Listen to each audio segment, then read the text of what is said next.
All right, so today we're diving into something that might seem kind of, well, basic on the surface. Outbound links on your WordPress site. You know those links, the ones that actually lead people away from all your awesome content? Right. Turns out, tracking those little guys, it can actually be a gold mine of really useful information. Who knew, right? Yeah, it's true. Most people, they obsess over getting visitors TO their site, which, fair enough, that's important. But then what happens once those visitors are there? That's where the really juicy insights are hiding. I like that, the juicy insights. I'm going to use that. Go for it. Okay, so our guide for this deep dive is the super recent blog post, fresh off the digital press. From Now Technology Systems, they're an Australian web services company, in case anyone's wondering about the accent you might be hearing later. Just kidding. Or am I? No, but seriously, they lay out a really strong argument for WHY. This whole outbound link tracking thing is important. And just to be clear, we're not talking about some vanity metric here like, woohoo, 5 whole people clicked on my cat meme link. Although, if 5 people are clicking your cat meme links, I kind of want to know about it. For research purposes, obviously. Naturally. But you're right. This is about going way deeper than that. This is about understanding user behavior at its core. Okay, so walk me through this. How is it like user behavior? Give me the analogy. All right. Imagine this. You've got a brick and mortar store, right? You wouldn't just be happy counting how many people walk through the door. You'd want to know where they go once they're inside, what displays they're drawn to, what they pick up, what makes them put something back on the shelf. You get the idea. Okay, yeah, I'm with you. So think of outbound links as kind of like the digital version of that. We get a peek into what's piquing our visitors' interest, even if it means they're momentarily leaving our site. That IS, kind of cool when you put it like that. And it gets even cooler, more insightful when you start spotting trends in those outbound clicks. Like the blog post gives this great example. Imagine you find out that people are way more often than not clicking on links that lead to your competitors' reviews, like more than they're clicking on your actual product pages. Ooh, yeah, that'd be a bit of a wake-up call, wouldn't it? That's not just data, right? That's a huge sign that something needs investigating. So let's say I am seeing that trend on my site. What's my next move? Do I scrap my product pages and start over? Do I try to address those competitor strengths head on in my content? Like, how actionable is this kind of data? That's the million-dollar question, isn't it? And that's exactly the kind of thinking this whole tracking thing pushes you towards. It's about asking why. So in that scenario you just gave, why are people so drawn to those competitor reviews? Are they hungry for more detailed info than you're providing? Are they on a mission to compare prices? Once you know what's driving those clicks, that's when you can start tweaking your content strategy in a way that actually addresses those needs head on. Dude, this is already blowing my mind. I mean, we haven't even gotten into the HLW of actually tracking these links yet. Oh, don't you worry. We're about to get knee-deep in the technical nitty-gritty. But first, a word from our sponsors. I'm kidding. You had me worried for a second there. I was like, wait, did we forget to mention a sponsor? All right. Back to outbound links. You've dabbled in WordPress. I spend way too much time in the WordPress world. So let's break down this whole plugin versus manual setup thing that the blog post really dives into. What are your initial thoughts on that?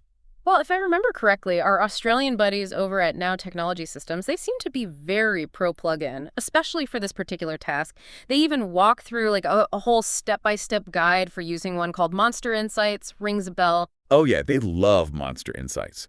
And to be fair, it makes sense on some level. Plugins, in general, they're designed to be more user-friendly, especially if you're not a coding whiz, which, let's be honest, not all of us are. Speak for yourself. I'm a coding ninja. Just kidding. But, like with most things in life, there's a trade-off, right? There's always a catch. Exactly. Plugins, as awesome as they can sometimes be a bit, shall we say, inflexible. You mean like if you need something super specific, they might not be able to deliver? Exactly. They can be limiting when it comes to customization. Plus, they might not always play nicely with all the other themes or plugins you've got going on your site. It's like WordPress Jenga sometimes. I feel that. And of course, let's not forget the other potential catch. Some plugins, they'll lure you in with the free plan, basic features, all that. But then to unlock the really powerful stuff, the good stuff, you often have to upgrade. Yeah, fair point. They've got to make money somehow, right? Right. So plugins like this Monster Insights thing, sure, they offer that, like plug-and-play convenience, which is super tempting. But they might not be the perfect fit for everyone in every situation. And you're right, the blog post conveniently kind of glosses over that part a bit. I was going to say, it seemed awfully chipper about that whole thing. but it is something to consider before you jump in head first. Okay, so before we completely fall under the spell of Monster Insights and its magical tracking powers, let's talk about that manual setup option. For those of us who are, a little more comfortable digging around in code, or maybe we just enjoy a good challenge, Yeah. what does that involve? Yeah, the manual route, it's not for the faint of heart. Basically, it means you'll be setting up custom tracking codes within your Google Analytics account. Which, side note, if any of our listeners are new to this whole website analytics game, Oh, good point. Google Analytics is this super powerful and totally free, might I add, tool from the Google overlords that basically helps you understand your website traffic. Think of it like your website's report card, but like a million times more detailed Yeah. and way less judgmental. I was going to say, some of those report card comments can be brutal. Right. No, but seriously, Google Analytics, it's like having a backstage pass to your website's performance. It tells you where your visitors are coming from, what pages they're checking out, how long they're sticking around. Seriously, a gold mine of data. And by going the manual route, we get to decide exactly which nuggets we're mining for. Exactly. So manual setup, yeah, it means getting your hands a little dirty in the code. There's no way around that. But on the flip side, it gives you way more control over what data you're tracking and how you want to slice and dice it later on. Okay, so we've got our two main contenders. Easy peasy plugin route or roll up your sleeves manual setup. May the best method win. But before we decide which path we're going down, there's another really important layer to this whole tracking thing that I think we need to talk about, especially because the blog post brought it up, data privacy. Yes, the elephant in the room. Or should I say the kangaroo in the room, since we are talking about an Australian company here. Uh-huh. But you're right. It's one thing to track where people are going when they click away. But are there ethical considerations we need to keep in mind here? Absolutely, 100%. We can't just be gathering all this data willy-nilly, right? Yeah. We need to be really mindful of what information we're collecting, how we're using it, and what implications that might have for our visitors' privacy, like real people's privacy. And that's something the blog post does at least touch upon. They specifically mention the Privacy Act and the Australian Privacy Principles, which, if I'm not mistaken, are basically Australia's data privacy rule book, right? Exactly. So even though this is all very techy, very websitey, it actually brings up some pretty big questions about how we're all operating online. Because it's easy to forget in this world of data and analytics that those numbers actually represent real people. And with that comes a responsibility to treat their information with respect. Couldn't agree more. And that responsibility goes beyond just ticking the boxes for compliance. It's about being transparent with your visitors, letting them know upfront what data you're collecting and why, and giving them the power to control their own information. Yeah, transparency is key.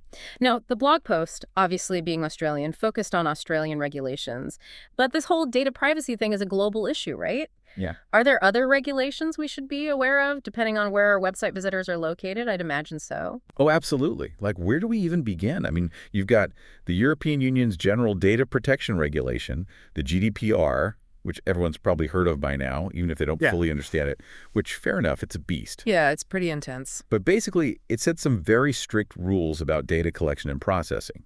And here's the kicker: it applies to ANY website that collects data from people in the EU, even if your website itself is based, like, on the moon. The moon, huh? Didn't know they had good internet there. But okay, so GDPR for the EU. What about other regions? They've got to have their own laws too, right? Oh, definitely. I mean, you've got Canada with their Personal Information Protection and Electronic Documents Act. The PIPEDA tries saying that 5 times fast, and California has a California Consumer Privacy Act, the CCPA. And those are just a couple of examples. It can get complicated really quickly, especially if your website has a global audience. Yeah. Which, these days, whose doesn't? Right. It's the World Wide Web, after all. Exactly. So it sounds like staying informed about all these data privacy rules and regulations is kind of an ongoing job, especially because it seems like there are always new ones popping up. Oh, yeah, you got to stay on top of it, for Yeah. sure. But I think even with all these rules and regs, it's important to remember that data privacy, it's not just about checking boxes and avoiding lawsuits. No, totally. It's about building trust with your audience. Okay, I like that. So if I'm hearing you correctly, being transparent about data collection and actually respecting user privacy, that's not just some ethical thing to do. It can actually be good for business. 100%, because let's be real, people are much more likely to engage with the website that they feel like they can trust. I know I am. For sure. If you're shady about how you're handling their data, well, that's not a good look, is it? Not a good look at all. So we've covered a lot of ground here. We've gone from the technical ins and outs of tracking outbound links all the way to like the ethical implications of data privacy. It's a wild ride, this whole outbound link Right. thing. It really is. And I think it really highlights how important it is to think holistically Mm, about your website, about your entire online presence, really. It's not just about driving traffic, it's about understanding your audience, engaging with them in an authentic way, and building relationships that are based on trust and transparency. well said. And sometimes those insights, those really valuable nuggets of information, they come from the most unexpected places, like tracking those little outbound links that most people probably don't even think twice about. It's true. They're like those tiny little breadcrumbs that can lead you to a whole new understanding of your audience if you know how to follow them. If you know how to follow them, I like that. It's like, that saying, you can learn a lot by watching where people go when they're not looking at you, or something like that. Uh-huh. Yeah, I think I get what you mean. Very appropriate for this whole outbound link situation. Right. And this deep dive has already, really opened my eyes to the value of those clicks, the ones we often just dismiss as people leaving our site. Yeah, exactly. When in reality, those clicks can be super revealing. Totally.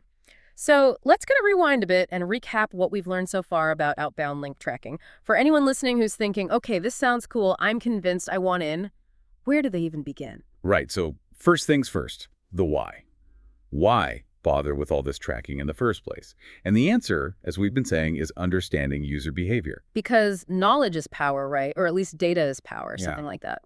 Yeah, in this context for sure. So by tracking those outbound links, the ones your visitors are actually clicking on, you get this really valuable glimpse into what they're interested in, what problems they're trying to solve, even how engaged they are with your content. And armed with that intel, you can then, refine your content strategy, make your website more user-friendly, basically make sure you're giving the people what they want. Exactly. It all ties back to your goals, right? Sure. What are you trying to achieve with your website? This data can help you get there. Love it. Okay, so that's the why. Now for the how. We talked about different ways to actually track these outbound links on your WordPress site. Right, so we've got our two main contenders, which we already kind of dug into a bit. Plugins, specifically our new friend, Monster Insights, which seems very user-friendly, especially for folks who aren't, coding experts. Right. And then there's the manual setup option using Google Analytics, which gives you a bit more control, but also requires a bit more know-how. And how could we forget our good friend, Google Analytics? Always watching. Uh-huh, always watching. But seriously, it's a great tool. It really is. Free, too, which is always a bonus. Can't argue with that. Mm-hmm. Okay, so we've got our why, we've got our how, but we would be remiss if we didn't circle back to that other super important aspect of data collection, which we already touched on, but it's worth repeating: data privacy. Right, because with great data comes great responsibility, or something like that. Exactly. It's easy to get caught up in all the exciting possibilities of data, but we can't forget about the real people behind those numbers. So, to summarize, for our listeners who are taking notes right now, what are the golden rules of data privacy we should all have top of mind? Okay, so number one, transparency. Be upfront with your visitors about what data you're collecting and why. No sneaky stuff. People don't like to feel tricked, it's true. No, not at all. And number two, get consent. Make sure your visitors are actually okay with you collecting their data.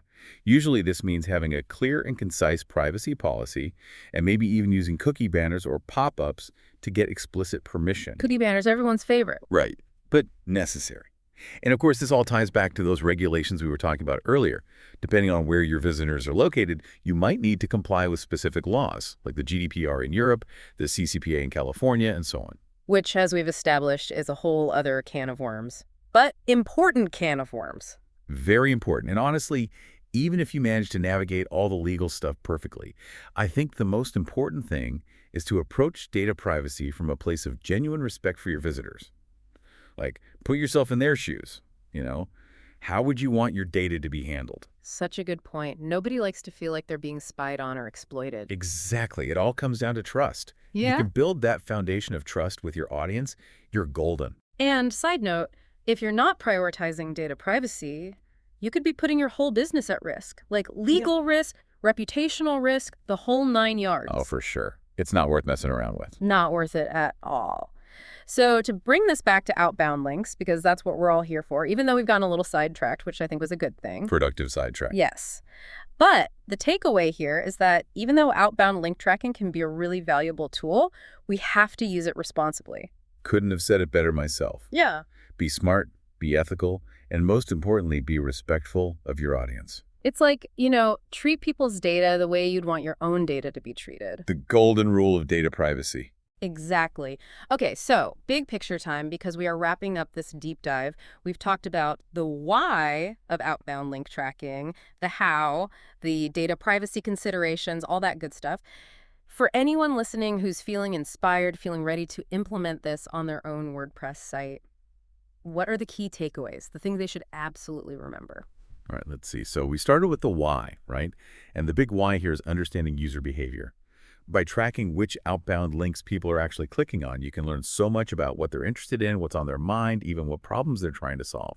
And that is pure gold for any website owner. Because once you know what your audience wants, you can give it to them. Exactly. When you give people what they want, they're happy. And when they're happy, they're more likely to stick around, engage with your content, maybe even buy something from you. Who knows? The possibilities are endless. I love it. Okay, so we've got the why, user behavior. What about the how? Because we did throw out a lot of options. We did. So remember, when it comes to actually tracking those outbound links in WordPress, you've basically got two main paths you can go down. There's the plugin route, with Monster Insights being the, fan favorite, at least according to our Australian friends, which, again, makes sense because plugins are generally designed to be pretty user-friendly. So if you're not a tech person, if you don't want to mess around with code, that's definitely the easier option. Plugins, they do the heavy lifting for you. Pretty much. But then you've also got the manual setup option, which involves getting your hands a little dirty in Google Analytics. And that gives you a lot more control, a lot more flexibility, but it does require a bit more technical know-how. A little more brain power, a little more Googling how to do it. Maybe a little bit, yeah. Yeah. But hey, if you're up for the challenge, it can be super rewarding. Totally. And of course, no conversation about data collection would be complete without mentioning the ever-important, always relevant topic of data privacy, which I feel like we covered pretty extensively, but it's worth reiterating. It is, because it's so important. So, just to recap, the golden rules. Be transparent with your visitors about what data you're collecting, why you're collecting it, all of that. Get their consent. Make sure they're actually okay with you tracking their activity. And of course, make sure you're complying with all those fun regulations we talked about. GDPR, CCPA, all the acronyms. All the acronyms. But really, at the end of the day, it all boils down to respect. Respect your visitors, respect their privacy, and they'll respect you right back. Couldn't have said it better myself. Well, on that note, I think we've officially deep dived this topic to death. I think so. We've squeezed every last drop of insight out of this outbound link thing. We really have. So for everyone listening, thank you for joining us on this wild ride. We hope you learned a thing or two, maybe had a few laughs along the way, and most importantly, feel empowered to take control of your website and your data. Until next time. See you then.